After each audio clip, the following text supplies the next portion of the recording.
The city of Najaf was quieter than ever. The stars flickered in the heart of the night, but within Asad a storm was raging. Asad was a man who had devoted his life to a singular longing to serve his Imam. In Kufa and Najaf, all knew him, not only for his piety and asceticism, but for his yearning for the Imam of the age. They would say, Asad is among the 313. If the reappearance is near, he will surely be among the soldiers of the Master. Yet Asad himself still harbored doubt. Tonight, that doubt weighed heavier upon him than ever before. In a small chamber where the ascetics had gathered, a suffocating silence reigned. Asad was there among them. All exchanged glances, as though none dared to voice the thoughts in their hearts. Suddenly, a voice pierced the silence. So many night vigils, so many ascetics, and yet the Imam does not come? The gathering was shaken. Someone sighed and said, perhaps the 313 have not yet been completed. Asad lowered his gaze. Something within him cried out, no, this cannot be right. But how could it be? So many seekers, so many awakened souls. If we are not the 313, then who is? The words circled, answers tangled, yet what remained in the end was a silence heavier than any reply. In that silence, eyes slowly turned toward Asad. You must go. His heart stilled for a moment. Me? Where? Yes, you, of all of us. You are the most devout, the one who has forsaken all else. Go and ask the Master why he does not appear. Asad drew in his breath. The weathered faces of elders, men who had spent lifetimes in ascetic devotion, were fixed upon him. Why refuse? Was this not what he had always longed for? Were not all those endless nights spent in hope of this very moment? He rose to his feet. His eyes gleamed. If anyone were to obtain an answer from the Imam, why not he? He cast his dusty cloak upon his shoulders and stepped out of the chamber, unaware that within hours all his convictions would be overturned. A journey awaited him, a journey into Wadi al-Salam. Wadi al-Salam was steeped in darkness and silence, a wind curling among the graves, whispering its eerie secrets into his ears. Asad strode forward with firm steps. He had come for an encounter, to seek an answer, and so he began to supplicate to the Imam, begging for a meeting. He was immersed in prayer when suddenly the earth trembled. A dazzling light burst forth from the depths of the night. He closed his eyes, and when he opened them again, a city of light stood before him. No, it was no illusion. It was real. Stone-paved streets, streams flowing through lush gardens, trees bending under the weight of ripe fruit, the fragrance of roses filling the air. His breath caught in his chest. A figure passed beside him, cloaked, his face radiant with light, an aura of peace surrounding him. Asad froze. His heart pounded faster than ever. All the years of striving, all the nights of sleepless devotion, all the moments he thought himself prepared had converged upon this instant. Brother, what is this place? The man halted, casting upon him a glance so deep it seemed to read his very soul in a single moment. Then, calmly yet firmly, he said, "This is the city of the Imam of the age." His breath trembled. The house of the Master. The man pointed toward a garden path Asad had not noticed before. That way. Asad heard nothing else. His mind was emptied. Only one cry resounded within him. I have arrived. I have arrived.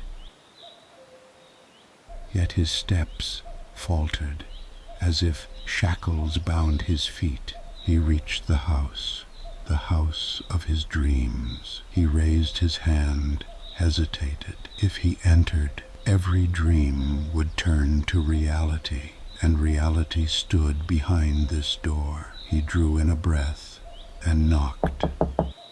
Moments of silence. He could hear only his pounding heart. The door opened softly. A servant appeared, eyes penetrating, face serene, a gaze that pierced to the depths of his being. I must see the master. After a pause that felt like a lifetime, the servant spoke. Wait, I must seek permission. And he departed. Asad stood frozen, hands cold as ice. This was the moment he had long awaited. A few moments later the servant returned, a faint smile upon his lips. The master says, enter. Asad held his breath and stepped into the house of the Imam. His heart pounded so violently he thought it might burst from his chest. He composed himself and sat. He had come to ask why the reappearance was delayed, but the servant upended his expectations entirely. The master says, take this letter and deliver it to this address. But I came with a question, and for the vision of my Imam, Asad whispered in his heart, obey, you will receive your answer. He followed the address. It was a house. He knocked. A man opened, as though awaiting him. Come in. Welcome. I bring a letter from the Imam. The man took the letter, placed it upon his eyes, kissed it, and opened it. The master has decreed my daughter, who has reached the age of marriage, is given in marriage to you. Asad was stunned. What was this? A trial? A blessing? A reward? He was bewildered as the daughter appeared. She was, as he had once imagined in his dreams. Her eyes, her voice, her presence, everything was perfect.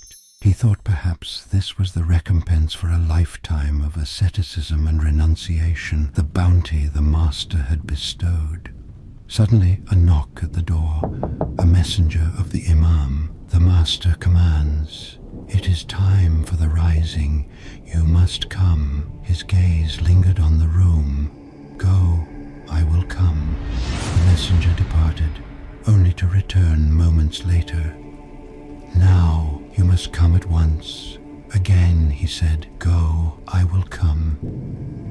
A third time, a fourth. The messenger's eyes turned cold. Now, immediately. Delay is not permitted. Something twisted in Asad's soul. His lips dried. He looked at the room, then at the messenger, then at what he had prayed for all his life. Go, tell the master to proceed. I will follow behind. And suddenly, all dissolved, as if it had never existed.